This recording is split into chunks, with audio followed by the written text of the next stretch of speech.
Have you ever wondered what it would be like to wake up one day and find yourself in the middle of a medieval battlefield? Not just any battlefield, but one where you're dressed head to toe in armor, surrounded by the chaos of war. It sounds glamorous, right? Knights in shining armor, heroic deeds, and all that jazz. But let's peel back the layers and dive into why being a knight in a real battle was anything but glamorous. Imagine this: you're standing there, the weight of your armor pressing down on you like a lead blanket. We're talking about suits of armor that could weigh anywhere from 40 to 60 pounds. That's like carrying a heavy backpack all day long, except it's covering your entire body. Every step you take feels like wading through thick mud. The clanking of metal against metal echoes around you, a constant reminder of the burden you carry. And let's not forget the heat. Armor wasn't exactly breathable. In the midst of a battle, under the scorching sun, you'd be sweating buckets. Your clothes underneath would be soaked, clinging to your skin like a second layer of armor, only much less comfortable. But wait, there's more. Picture the thirst. You're out there, fighting for your life, and all you can think about is how desperately you need a drink. Water was scarce on the battlefield. Carrying it around was impractical, so knights often had to go without. The dryness in your throat grows with each passing moment, making every breath feel like swallowing sand. Your tongue sticks to the roof of your mouth, and all you can taste is the metallic tang of your own sweat. And then there's the panic. The sheer terror that grips you when you realize you're in the thick of it. Arrows whizzing past your ears, swords clashing, the screams of the wounded and dying all around you. Your heart races, your palms grow sweaty inside your gauntlets, and your mind starts to play tricks on you. Every shadow becomes an enemy, every sound a threat. The adrenaline surges through your veins, but it's a double-edged sword. It gives you strength, but it also makes you jittery, prone to mistakes. One wrong move, and it could be over. Now, you might think that knights were trained to handle all of this, that they were superhuman warriors who never felt fear or discomfort. But that's far from the truth. Knights were human, just like you and me. They had their fears, their doubts, and their physical limitations. They got tired, they got thirsty, and they got scared. The difference was that they had to push through it all, because the alternative was death. So, what did knights do to cope with these challenges? Well, they developed some pretty interesting strategies. For starters, they learned to pace themselves. They knew they couldn't fight at full intensity for hours on end, so they'd take breaks when they could, trying to conserve their energy. They'd also try to stay hydrated before going into battle, knowing that water would be scarce once the fighting started. Some even carried small flasks of water or ale tucked away in their armor, though it was risky business. But perhaps the most fascinating aspect of being a knight was the mental preparation. They had to train their minds as much as their bodies. They'd meditate, pray, and eyes success to calm their nerves. They'd remind themselves of their training, their skills, and their purpose. They'd focus on the task at hand, blocking out the distractions and the fear. It was a form of mental warfare, a battle within themselves as much as it was against their enemies. Let's hear it. What tough knight challenges do you want us to tackle next? Drop your ideas in the comments below. As we delve deeper into the world of knights, it's important to understand the context in which they lived. The life of a knight wasn't just about battles and glory. It was a way of life, a code of conduct known as chivalry. This code dictated everything from how they treated others to how they behaved in battle. It was a mix of religious devotion, military prowess, and social etiquette. Knights were expected to be brave, loyal, and honorable, but they were also expected to be courteous and respectful. The training to become a knight was rigorous and demanding. From a young age, boys destined for knighthood would start their journey as pages, serving nobles and learning the basics of courtly manners and combat. As they grew older, they'd become squires, personal attendants to knights, where they'd learn more advanced fighting techniques and gain practical experience. Finally, after years of training and proving their worth, they'd be knighted in a solemn ceremony, ready to face the challenges of knighthood. But the life of a knight wasn't all about fighting. When they weren't on the battlefield, they had other duties and responsibilities. They were often landowners, managing estates and overseeing peasants. They'd participate in tournaments and justs, honing their skills and gaining fame. They'd engage in politics, advising kings and nobles on matters of state. They were a vital part of medieval society, bridging the gap between the ruling class and the common people. Yet, despite their status and privileges, knights faced numerous challenges in their daily lives. The weight of their armor wasn't just a problem during battles. It was something they had to deal with every day, whether they were practicing, traveling, or simply going about their duties. The constant strain on their bodies took its toll, leading to various health issues. Joint problems, muscle strains, and even chronic pain were common among knights. Their diet was another challenge. While they had access to better food than the average peasant, it was still limited by the resources available. Meat was a luxury, and they often had to rely on bread, cheese, and vegetables. Fresh fruits and vegetables were scarce, especially during winter months, leading to nutritional deficiencies.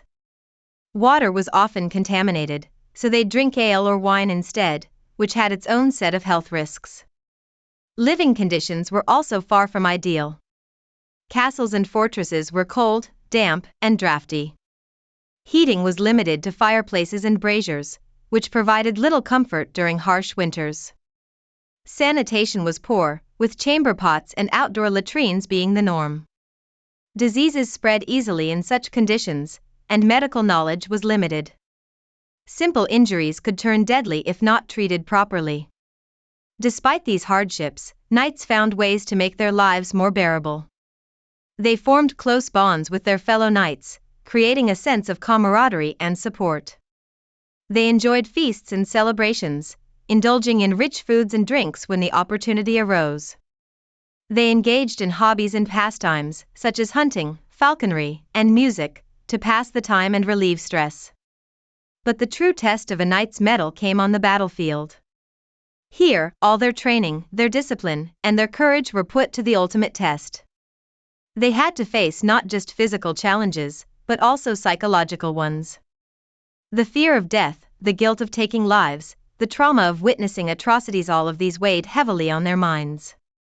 Many knights suffered from what we now call post-traumatic stress disorder, struggling to cope with the horrors they had experienced. So, as we continue our journey into the world of knights, let's keep in mind the complexities and contradictions of their lives. They were both heroes and humans, capable of great deeds and great flaws. They lived in a world that was both brutal and beautiful, filled with challenges and opportunities. By understanding their struggles and triumphs, we can gain a deeper appreciation for the history and legacy of knighthood. And who knows, maybe we'll find some lessons that are still relevant today. And let's not forget the intricate relationship knights had with their horses. These weren't just any animals, they were a knight's closest companion and a crucial part of their fighting arsenal. A well-trained warhorse could mean the difference between life and death in battle. These horses were bred for strength, speed, and endurance, and they were treated almost as royalty within the knight's domain.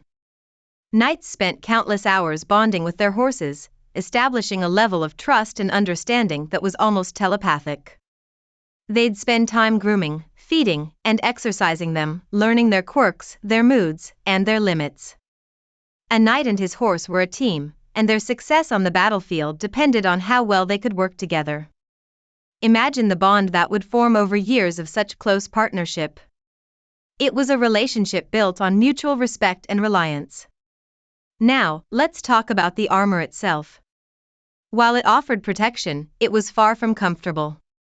The weight of a full suit of armor could be anywhere from 50 to 80 pounds, which is like carrying a small child around all day. This weight didn't just sit nicely on your shoulders, it was distributed across your entire body, pulling and straining on every muscle. Imagine trying to move, to fight, to stay agile while wearing this heavy load. Every step, every swing of the sword required extra effort. And the heat. In the summer, the metal would become a scorching oven, trapping the knight's body in a sweltering cocoon. In winter, it would turn into an icebox, leaching away any warmth. Knights had to be incredibly strong and fit just to manage the armor, let alone fight in it. But the challenges didn't end with the physical strain. There was also the issue of visibility. The helmet, while protecting the head, could severely limit a knight's field of vision. The narrow eye slits were designed to keep out blades and arrows, but they also made it hard to see what was happening around you. Add in the roar of battle, the chaos of clashing weapons and horses, and it's easy to see how disorienting it could be. Knights had to rely on their senses, their training, and their instincts to navigate these complex conditions. Then there's the matter of healing and medical care. Injuries in battle were inevitable, and the medical knowledge of the time was rudimentary at best. Simple cuts and bruises were one thing, but more serious wounds could be catastrophic. Fractures, amputations, and internal injuries were common, and often deadly. Knights who survived their injuries would often face long, painful recoveries, with little in the way of effective pain management. Yet, amidst all these challenges, knights found ways to persevere. They developed a deep sense of camaraderie with their fellow knights, a brotherhood forged in the crucible of battle. They'd share stories, offer support, and help each other through the tough times. This sense of community was a vital part of their lives, providing a much-needed respite from the constant pressure and danger. Knights also had a unique relationship with the land they lived on. Many were landowners, responsible for managing large estates and overseeing the peasants who worked them. This gave them a direct connection to the land and its people, shaping their daily lives in ways that went beyond just battling. They'd be involved in everything from agricultural planning to resolving disputes among the peasants. It was a complex role that required a mix of leadership, diplomacy, and practical skills. The tournaments and justs that knights participated in weren't just for fun either. They were serious business, a way to hone their skills, gain fame, and sometimes even settle disputes. These events were highly competitive, with knights vying for glory and prizes. They'd practice tirelessly, perfecting their techniques and strategies. The tournaments were also a way for knights to network, to make connections with other knights, nobles, and even royalty. And let's not overlook the role of women in the lives of knights. While knights were predominantly male, women played a crucial part in their world. Wives, daughters, and sisters were often the ones who kept the estates running smoothly when the knights were away on campaign. They managed the household, oversaw the servants, and made important decisions. They were also the knights' confidants, offering support, advice, and sometimes even strategical input. In some cases, women even took on roles that were traditionally male.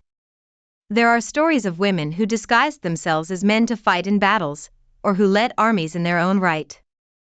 These women defied the norms of their time, proving that chivalry wasn't just a man's domain. They were brave, resourceful, and fiercely loyal, much like the knights they supported. The world of knights was also steeped in symbolism and ritual. Every aspect of their lives, from their armor to their weapons, had deeper meanings. The sword, for example, was more than just a tool of war. It was a symbol of their honor, their duty, and their power. The way they carried themselves, the way they spoke, and the way they acted were all part of this larger symbolic language. Knights also had a strong connection to the religious aspects of their culture. Many saw their role as a holy one, defending the faith and protecting the innocent. They'd often pray before going into battle, seeking the protection and guidance of their gods. Some even took vows of celibacy or poverty, dedicating their lives entirely to their faith. This religious aspect was also reflected in the architecture of their castles and fortresses. These grand structures were not just places of defense, but also symbols of their power and their faith. They were often built with religious motifs, stained glass windows depicting saints and biblical scenes, and chapels where the knights could pray and meditate. The knights' relationship with nature was another fascinating aspect of their lives. They spent a lot of time in the outdoors, whether they were hunting, traveling, or simply training. This gave them a deep appreciation for the natural world and a keen understanding of its rhythms and patterns. They'd use this knowledge in their battles, taking advantage of the terrain, the weather, and the time of day to gain an edge over their enemies. The complex social dynamics of the time also played a significant role in the lives of knights. They were part of a rigid class system, where their status was defined by their birth and their achievements. This created a web of alliances, rivalries, and political maneuverings that knights had to navigate with skill and tact. They'd have to balance their personal ambitions with their duties to their lords, their families, and their fellow knights. Finally, let's consider the legacy that knights left behind. Their stories, their deeds, and their ideals have been passed down through generations, inspiring countless works of art, literature, and film. They've become symbols of bravery, honor, and chivalry, ideals that continue to resonate with us today. The challenges they faced, the skills they developed, and the sacrifices they made have left an indelible mark on our collective consciousness. So, as we continue to explore the world of knights, let's keep in mind the multifaceted nature of their lives. They were warriors, yes, but they were also landowners, diplomats, religious figures, and much more. They lived in a world that was complex, challenging, and full of contradictions. By delving deeper into their stories, we can gain a richer understanding of this fascinating and often misunderstood group of people.